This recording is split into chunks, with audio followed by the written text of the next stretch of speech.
20절 구약성경 784페이지 욥기서 23장 10절에서 17절까지 우리 같이 봉독하실 때 하나님의 음성으로 다 받으실 수 있기를 바랍니다. 같이 봉독합니다. 그러나 내가 하나님을 두려워하시니 그것을 발견하시는 말씀을 되어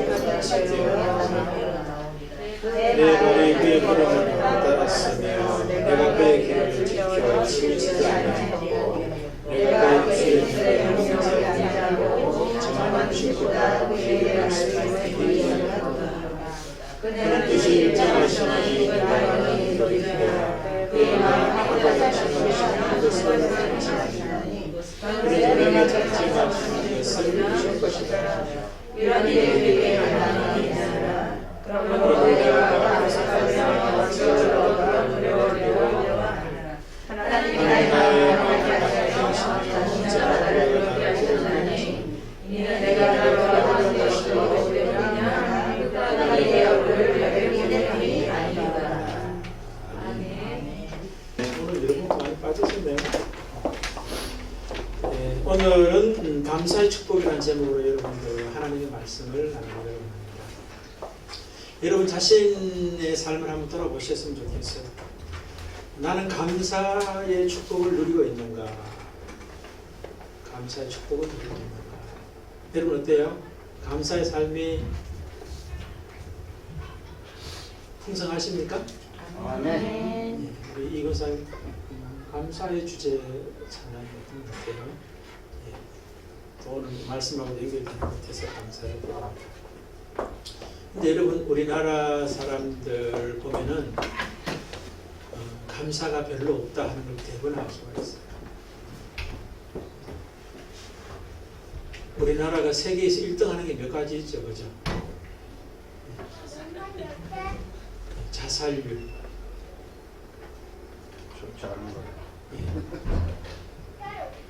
행복한 거예요, 안 한 거예요? 행복하지 못하도 않은 반증이에요. 그 다음에 이혼율. 노년의 이혼율뿐만 아니라 젊은 층의 이혼율, 뭐 중년의 이혼율 다 합쳐서 세계에서 또 1위예요. 이건 왜 하겠어요? 좋으면 하겠어요? 별로인 거예요. 그러니까 이혼하는 거 아니었어요. 우리 학생들 좀 전에 이제 수능 이야기했습니다만은 수능 치르는 사람 지금 감사함이 치르는 사람 있을까요? 두려워 떨고 있을 거예요. 어떻게 하면 좋을까? 우리나라의 제도의 문제인 거예요, 사실은. 그 제도 자체가 뭐예요? 불행하게 만들고 있어요.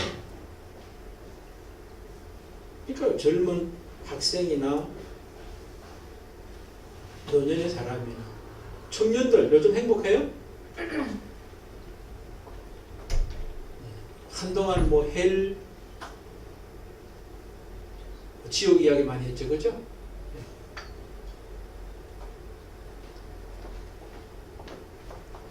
여러분 주변에서 생각해 보세요. 감사가 있는 사람 누가 있나 생각해 보세요. 뭐 주변 그만두고 내 자신만 살펴도 돼요. 내 자신만 살펴도 감사가 그렇게 많지는 않아요. 그래서 감사를 잃어버린 시대고 감사를 잃어버린 집단이고 감사를 잃어버린 그런 사람들이 바로 우리 자신이고 또 우리나라가 아닌가, 또 더 나아가 이 땅에서 많은 사람들이 아닌가 그런 생각을 합니다. 특별히 이제 다음 주일이 추수감사주일인데 여러분들 추수감사하면 생각나는 게 뭐가 있어요? 무엇을 감사할까? 혹시 그런 생각 하십니까? 예, 감사거리가 없기 때문에 무엇을 감사할까를 질문하겠죠. 그죠? 감사거리가 많은 사람이 무엇을 감사할까 그런 생각할까요? 예. 우리가 감사가 참 별로 없다 그런 생각이 듭니다. 김수현 집사님은 감사가 뭐 어떤 게 감사할 거리가 있어요? 뭐 예를 들어서 이야기 좀 해보신다면 갑자기 물어서 미안합니다. 눈이 마주쳐가지고 있어요. 저는 지금 행복한 게 너무 감사해요. 할렐루야. 좀 막연하긴 한데 좀 더 구체적이면 더 좋죠. 사실은 전 여러분들 축복해드립니다. 감사의 축복을 넘치게 누리시기를 축복해드립니다. 아멘. 오늘 말씀을 잘 들어보세요. 그러면 감사가 없는 시대, 감사가 없는 그런 세대, 감사가 없는 사람들 가운데서 감사가 넘치는 축복을 살게 될 줄로 믿습니다. 아멘. 오늘 성경에도 보면은 감사가 없는 대표적인 사람이 지금 나와요. 욥 이야기 우리가 지금 계속 배우고 있지 않습니까? 욥의 오늘 그 고백인데 오늘 본문이요. 감사가 있어요. 감사가 없어요. 그럼 감사에 대한 기대는 있습니까? 하나님께서 감사한 삶으로 만들어 가시지 않겠나? 그런 기대가 있는 것 같습니까?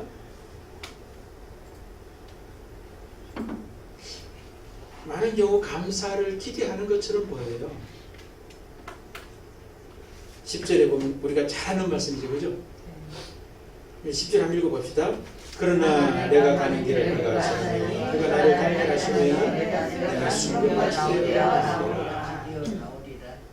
이 말씀의 뜻이 뭐예요? 지금은 섞인 금이죠. 그죠? 그 순금이 아니에요. 그런데 나를 단련하신 후에는 용광로 같은데 이제 순금이 아닌 섞인 금을 용광로에 넣었다가 단련하신 후에는 순금같이 정금같이 나오게 되리라. 그러니 지금은 감사가 조금 없지만 그래도 나중에는 감사하겠다. 그 말이에요?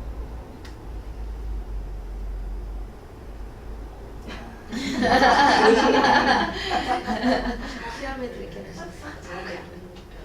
그게 아니에요. 우리가 그렇게 알고 있어요.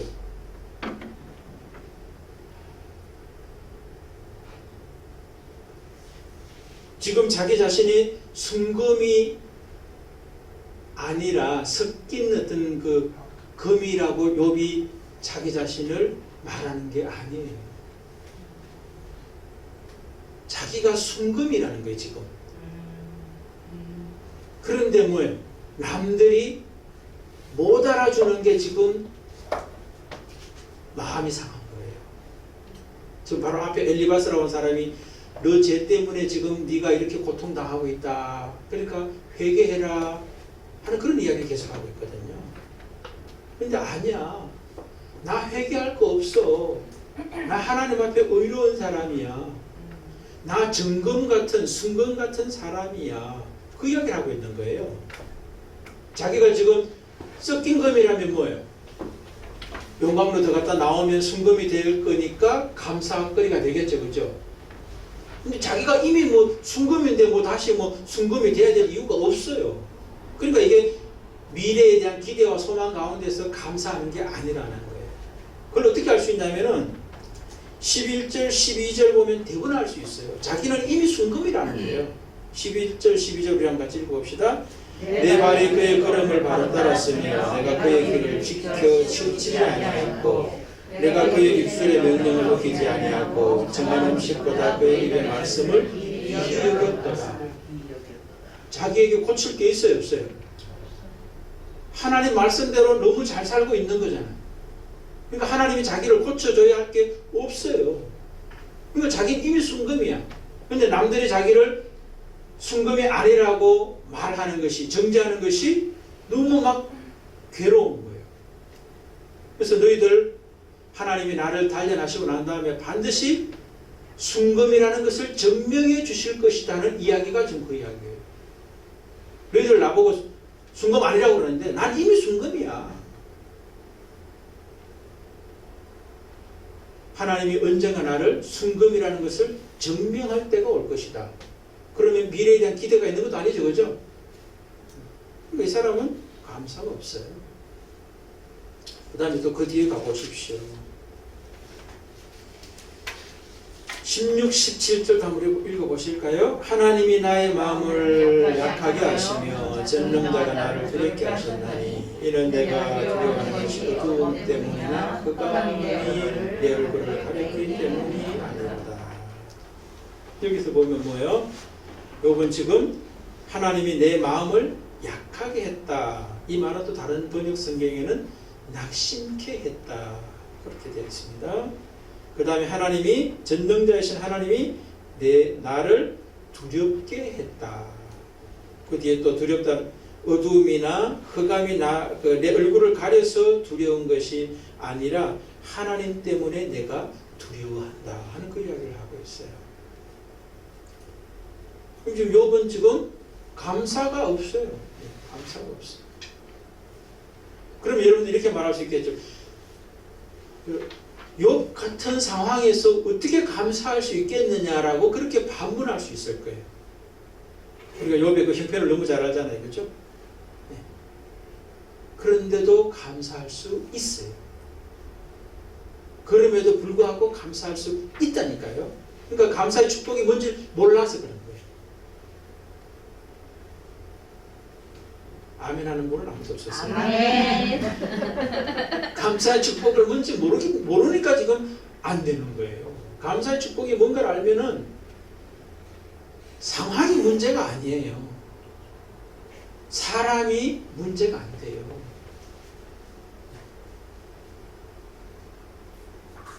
그래서 감사의 축복을 알아야 될 이유와 목적이 뭐냐 하는 그런 질문을 우리가 한번 첫 번째 해보고, 두 번째 감사의 축복이 뭔지, 또 감사의 축복을 어떻게 누릴 수 있는가 하는 그런 세 가지 질문을 우리가 말씀 앞에 답을 찾고자 하는 것입니다. 욥을 보십시오. 좀 전에 제가 말씀드렸지만 감사의 축복을 모르니까 나타나는 현상들이 있어요. 첫 번째 뭐예요? 하나님을 말은 하는데 하나님을 잃어버렸어요. 누리지 못해요. 좀 전에 읽었잖아요. 하나님이 내 마음을 약하게 하고 전능자이신 하나님이 나를 두렵게 하고, 하나님이 나를 두렵게 하시는 분이다. 어두움이나 흑암이 나를 두렵게 하는 게 아니라 하나님 그분이 나를 두렵게 하는 분이다. 그렇게 이야기합니다. 근데 여기 두려움이라는 것은 경외가 아니라 뭐예요? 공포스럽게 만들고 있다. 이렇게 되는 거죠. 하나님이 우리에게 공포 주시는 분이에요. 그러니까 하나님을 지금 누리지 못하고 있는 거예요. 그 다음에 또 자기 자신을 자랑을 많이 하죠. 그죠? 내가 이렇게 했고 저렇게 했고 막 자기는 점검이라고 자랑하잖아요. 근데 자기를 또 잃어버렸어요. 참 자기를 잃어버렸어요. 하나님을 말하지만 참 하나님을 잃어버렸고, 자기 자신을 자랑하지만 참 자기 자신이 잃어버린 가운데 있다. 이렇게 볼 수 있어요. 자기 자신을 잃지 않고 누린다면 뭐예요? 낙심이라든가 두려움에 사는 것이 자기를 사는 거예요? 자기를 잃어버린 거 아니에요? 자기 마음이 낙심과 두려움과 좌절 이런 거, 염려, 걱정으로 빠져 있어요. 그게 자기를 사는 거예요? 자기를 사는 것 같은데 자기를 살지 못하는 거예요. 그게. 그 다음에 그가 처하는 환경도 마찬가지죠. 자기가 주어진 현재를 고통으로 받아들이고 있잖아요. 현재를 살지만 죽지 못해 사는 거예요. 현재를 누리지 못하는 거예요. 그러니까 왜 감사의 축복을 알아야 되는가? 하나님을 잃어버리고 누리지 못하는 거예요. 자기 자신을 잃어버리고 참 자기를 살지 못한다. 자기 현재를 살지만 현재를 제대로 살아내지 못하고 있다. 한마디로 말해서 뭐예요? 불행한 거예요. 전처럼 불행해요. 감사의 축복을 모르면 그렇다는 거예요. 여러분 누가복음 15장에 보면 아버지가 두 아들이 있는데 첫 번째 아들이 있죠. 그죠? 첫 번째 아들이 감사가 있어요? 없어요? 감사의 축복을 몰라요. 뭐가 감사의 축복인지 모르고 살고 있다고요. 아버지 집에 그 많은 품꾼들이 있고 풍요 가운데 살면서도 감사의 축복을 몰라요. 그러니까 아버지를 향해서는 뭐예요? 원망과 불평이 있죠. 그죠? 허랑방탕하다가 돌아온 그 둘째는 잔치를 베풀어주면서 나에게는 염소 새끼 한 마리 왜 잡아서 잔치를 안 해주느냐. 아버지를 못 누려요. 아버지하고 같이 살면서도 아버지를 못 누려요. 같이 있다고 누리는 거 아닙니다. 같이 있는 것과 누리는 건 달라요. 그 다음에 자기 자신은 살아요. 그 큰아들이 자기 자신을 참 자기로 사냐고요. 아버지는 그 자기를 뭐예요? 장남으로 첫째 아들로 인정해주고 사는데 자기 자신은 뭐예요? 둘째만도 못하다라고 하는 자기를 살고 있잖아요. 그러니까 자기를 못 살고 있는 거예요. 자기를 사는 것 같은데 아버지가 나에게 말씀해 주신 참 자기를 못 살고 있다는 거예요.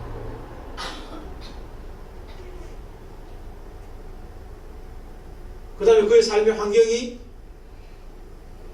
감사 아니죠? 없죠, 그렇죠? 예. 밭에 갔다가 일하고 그 다음에 양떼를 치다가 집에 돌아왔는지 모르지만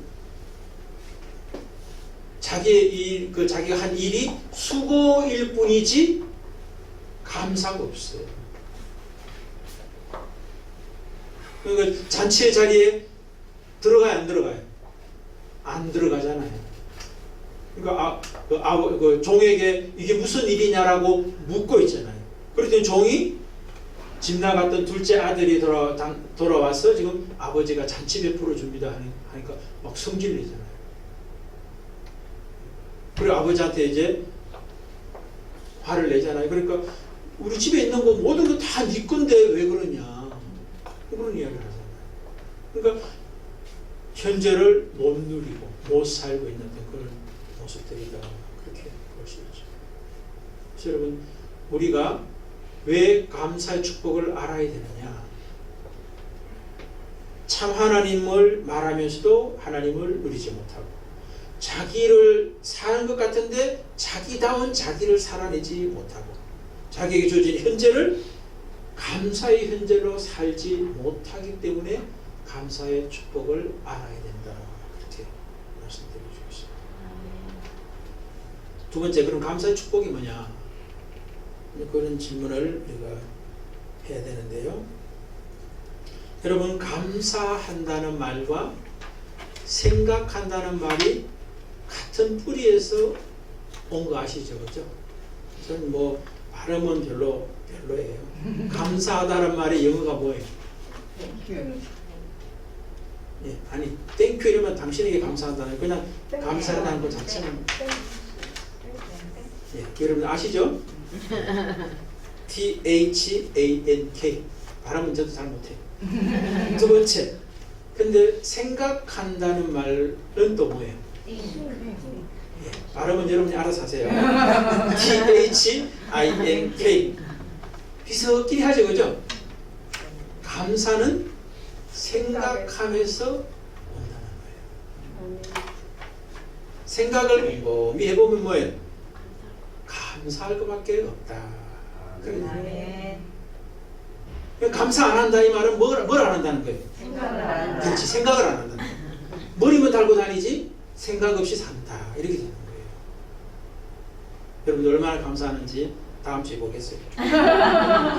여러분이 얼마나 생각하면서 사는지.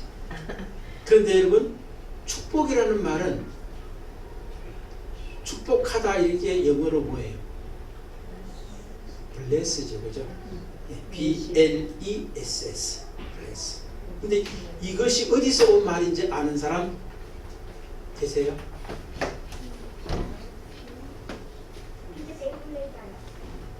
피 흘리다.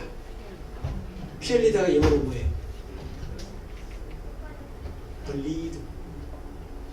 비슷하게 하죠. BLESS. bleed는 BLEED. 그럼 이제 같이 이제 묶어봅시다. 감사의 축복이 뭐냐? 이건 이제 제가 정의하는 거예요.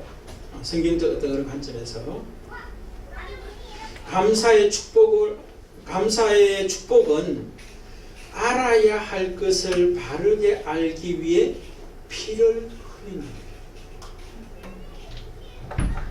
알아야 할 것을 바르게 알기 위해 피를 흘리는 것이 감사의 축복이다.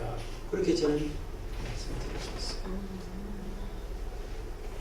감사가 생각하다 말과 같은 뿌리라고 했잖아요. 그러니까 생각하려면 뭐예요? 피를 흘리는 수고가 필요한 거예요. 뭐 머리 굴리는 게 생각하는 게 아니라 제대로 된 그 알아야 될 것을 알기 위해서는 우리가 생각하는데 뭐예요? 피 흘리는 흘림이 있는 수고와 땀이 있어야만 제대로 생각할 수 있는 거예요. 제대로 생각해야만 감사가 뭔지를 아는 거예요.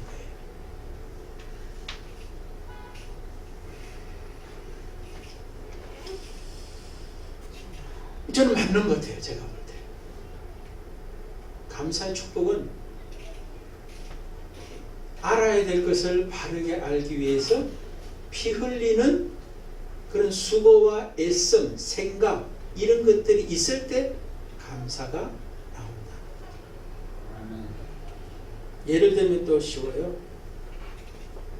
여러분 시편 23편에 보면은 다윗이 감사하죠. 그죠? 여호와는 나의 목자시니 내게 부족함이 없으리로다.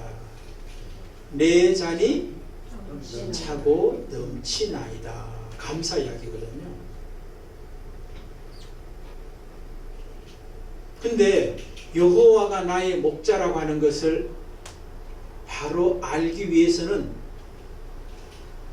그냥 알아지는 게 아니에요. 우리도 여호와가 나의 목자시다, 여호와가 하나님이시다, 여호와가 나의 주인이시다, 뭐 이야기가 다 해요. 근데 아는 거하고 누리는 건 달라요. 다윗이 말하는 여호와는 나의 목자시다, 내 잔이 넘치나이다 하는 것은 그냥 알고 있는 게 아니에요. 피 흘리는 수고와 고통이 따르고 난 다음에 감사의 축복을 알게 된 거예요. 감사를 알게 됐다는 거예요. 시편 23편에 보면 뭐예요? 목자 되신 여호와께서 자기를 인도하시는 하나님으로 알고 있죠. 그죠? 그 다음에 또 뭐예요? 사망의 음침한 골짜기를 지날 때 자기를 안위해 주시는 목자라고 하는 것을 알게 돼요. 그 다음에 원수가 눈앞에 있는 곳에서 상을 베푸시는 목자라고 하는 것을 고백해요. 그럼 다윗은 뭐예요? 내가 여호와가 나의 목자십니다가 아니라 그렇게 고백하는 그 고백의 이면에는 뭐가 있어요? 피 흘림이 있다는 거예요. 블리드가 있다는 거예요. 축복을 알기에는 감사가 뭔지를 아는 그 축복을 누리기 위해서는 피 흘림이 있었다는 거예요. 때로는 평탄한 길에 인도함을 받아서 감으로 여호와가 자신의 목자라고 하는 것을 알기도 했지만 사망의 음침한 골짜기를 지나갔던 자기의 과거가 있는 거예요. 바로 그게 피 흘림인 거예요.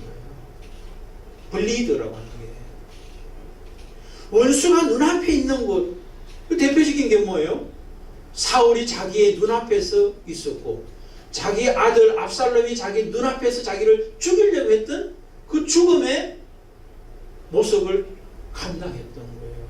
그 자리에 갔기 때문에 다윗은 여호와가 나의 목자시니 부족함이 없습니다. 내 잔이 넘칩니다라고 하는 감사를 알게 됐다.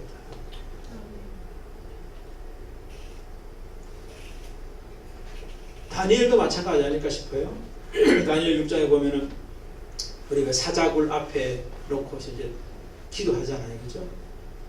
그런데 기도 내용을 보면 감사의 기도를 드립니다. 감사의 내용은 구체적으로 나와 있지 않지만 사자굴이 이제 내일 아침에 자기가 이제 들어가야 될 모습인데 감사해요.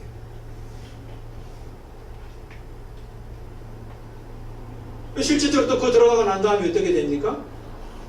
살림을 받아서 나오게 되죠. 그랬을 때 이 다니엘이 어떻게 했어요? 이전의 감사보다 그 이후의 감사가 더 큰 감사가 되지 않을까요?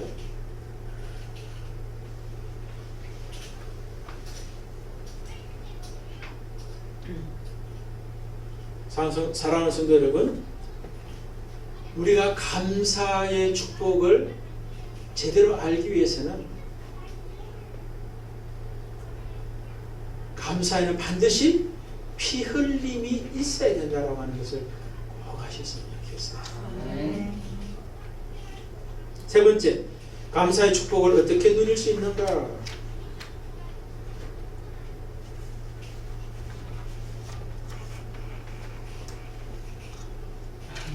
하나님을 바르게 알아야 돼요. 두 번째, 자기 자신을 바로 알아야 되고, 자기에게 주어진 현재를 바로 알 때 감사의 축복을 누릴 수 있다. 지금 그렇게 봅니다. 오늘 본문에 보면 욥이 하나님도 제대로 모르고 자신도 모르고 자신의 현재도 제대로 이해하지 못하고 살아가고 있는데 반대가 되야 됩니다. 우리가 지난번에도 읽었습니다만 우리가 욥기서를 읽을 때는 욥기 42장을 늘 염두에 두고 읽어야 돼요. 결론을 염두에 두고 앞부분에 서론과 그 다음에 또 뭐예요? 중간 부분을 읽어나가야 돼요. 제일 끝에 가보면 우리가 욥기 오늘 또 한번 또 같이 읽어보기로 하는데요.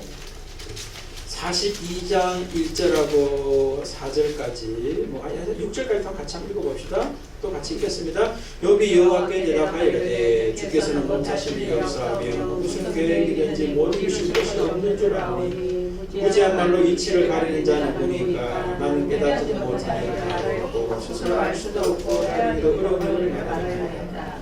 내가 말하겠사오니 주는 들으시고 내가 주께 묻겠사오니 주여 내게 알게 하옵소서. 내가 주께 대하여 귀로 듣기만 하였사오나 이제는 눈으로 주를 배우리이다. 그러므로 내가 스스로 거두어드리고 댓글과 제 가운데서 내게 하나이다. 이것을 늘 마음에 둬야 돼요. 요 기 전체를 읽어나갈 때. 그러니까 오늘 23장도 지금 욥이 감사의 축복을 알지 못했던 이유가 뭐라는 거예요? 여기 보면 무지하다, 깨닫지도 못했다, 알 수도 없었다, 알게 하옵소서 하는 이야기가 많이 나오죠. 그죠? 우리가 감사의 축복을 어떻게 누리며 살 수 있느냐? 알아야 되는 거예요. 생각해서 알아야 되는 거예요. 바르게 알아야 될 것을 알아야 되는데 바르게 알아야 될 내용이 뭐냐면 내가 알고 있는 하나님이 제대로 아는 하나님이 아니에요. 욥이 알고 있던 하나님이 제대로 성경에서 말하는 하나님이 아니잖아요. 욥이 알고 있는 자기 자신이 아니잖아요. 하나님이 말씀하는 참 자기 자신이 아니잖아요. 욥이 자기 현재 펼쳐진 이 현재가 욥이 해석하는 대로 해석이 아니잖아요. 자기는 고통스럽다고 하는데 정작 뭐예요? 그것이 하나님의 은혜와 사랑이고 복인 거예요. 근데 현재를 제대로 모르는 거예요. 그러니까 그것을 아는 것이 하나님의 축복을 누릴 수 있는 핵심이다. 그렇게 될 수 있는 거예요. 또 예를 들면 쉽더라고요. 수가성 여인 이야기도 제가 잘 말씀드리는데 수가성 여인이 예수를 만나서 예수를 알아가죠. 그죠? 자기 자신을 발견해 가요. 그리고 자기 주변 사람들에 대한 이해가 또 새롭게 변화되는 걸 봐요. 대표적인 게 예수님과의 대화 속에서 예수를 제일 처음에 어떻게 알고 있냐면은 유대인의 청년으로 알고 있어요. 그런데 대화하면서 선지자로 예수를 알게 돼요. 그 다음에 또 대화하면서 예수가 그리스도라고 하는 것을 알게 돼요. 그 다음에 또 자기 자신을 어떻게 알아갑니까?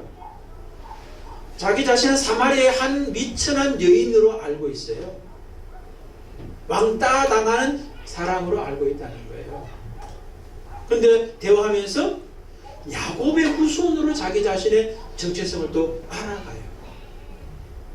그 다음에 또 어떻게 하냐면은 자기 자신을 예배자로 그리스도를 만난 자기 자신으로 이해하게 돼요. 또 그 다음에 그의 삶의 현재를 어떻게 이해합니까? 이웃을 어떻게 이해합니까? 제일 처음에는 자기 자신을 왕따시키는 사람들로 이해했다가 나를 미워하는 사람, 나하고 관계할 수 없는 사람으로 이해했다가 내가 그들에게 복음을 전해줘야 할 대상으로 바뀌어버리는 거예요. 그런데 그 과정에 필요한 게 뭐였어요? 예수가 누군지를 바르게 알았고, 예수를 통하여 자기 자신이 누군지를 바르게 알았고, 이웃 사람들, 자기하고 같이 사는 동네 사람들이 예전에 내가 알고 있던 그 사람들이 아니라 내가 잘못 알고 있었다는 것을 깨닫게 되면서 그의 삶은 완전히 바뀌어요.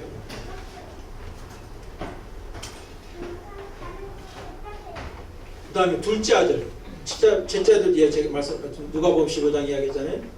둘째 아들도 아버지에 대한 이해가 바뀌죠. 또 자기 자신에 대한 이해도 바뀌고 자기의 삶의 자리에 처한 현재에 대한 이해가 바뀌어요. 그러니까 결국은 어떻게 돼요? 아버지를 잘 모르고 자기 자신을 잘 모르고 자기 현재를 잘 몰랐던 그 둘째가 외국에 가가지고 고생하고 나서 지업 열매조차도 먹을 수 없는 그 상황에 직면되고 나서 이제 아버지에 대한 이해가 바뀌죠. 자기 자신에 대한 이해가 바뀌어요. 자기가 주어진 삶의 현재가 어떤 현재인지에 대한 해석이 바뀌어요. 돌아와서 그 아들이 어떻게 살았겠어요, 여러분요? 감사가 넘치지 않았겠어요? 아버지 집에서 품꾼으로 살아도 좋다라고 생각하고 돌아왔는데 아버지가 아들로 맞아주시고 잔치를 베풀어 주시는 그 아버지 앞에 감사하지 않겠어요?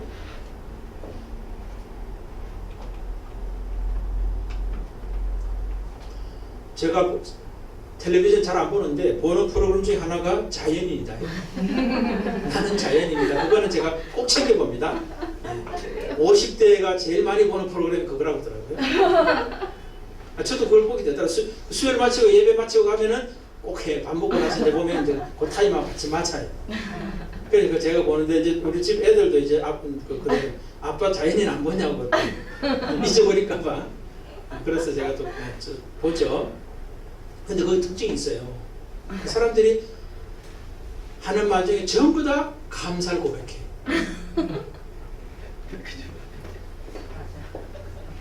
그 사람도 어느 누구 하나 감사하지 않는 사람 아무도 없어요. 제가 수십 번 봤는데 전부 다 공통적인 감사야. 근데 감사의 내용이 보면 뭐냐면은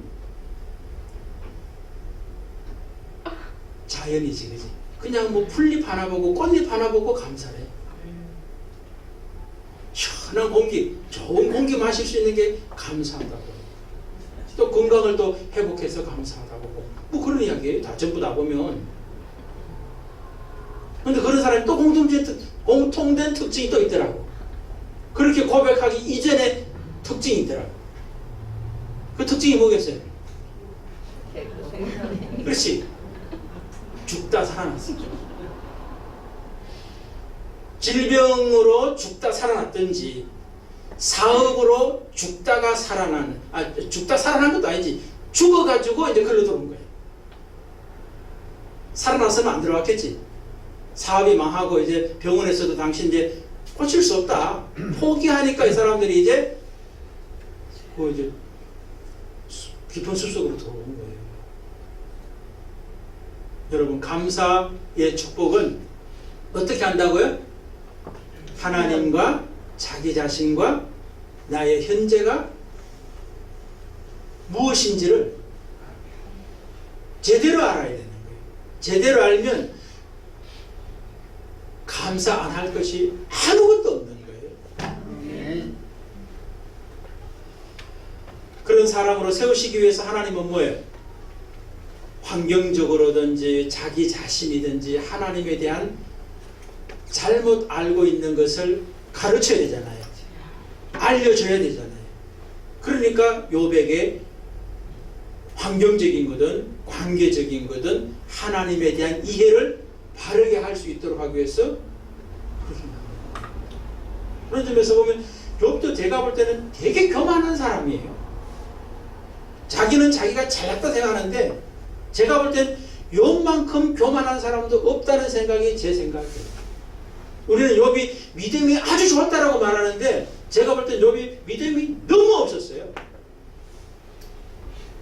그런데 하나님은 그를 온전한 사람, 정직한 사람, 하나님을 경외하는 사람, 악에서 떠난 자로 만들어 가실 하나님의 입장에서 욥을 말씀하신 것이지 욥의 모습이 그래가지고 그렇게 말한 게 아니라는 거예요. 그럼 여기서 우리에게 가능성이 나오는 거예요. 은혜가 나오는 거예요. 뭡니까? 우리는 욥만큼 고통을 안 당하잖아요. 그만큼 우리는 교만하지 않다 소리야. 그러니까 바뀌기도 쉬워. 여러분 하나님의 일하심을 기대하시기 바랍니다. 아멘. 하나님께서 여러분을 축복의 감사의 축복을 알고 누리고 전하는 사람으로 세워가시고 있어요. 그러니까 여러분 현재를 즐기시기를 바랍니다. 아멘. 나를 바로 가르쳐 주십시오. 하나님을 바로 알게 해 주십시오.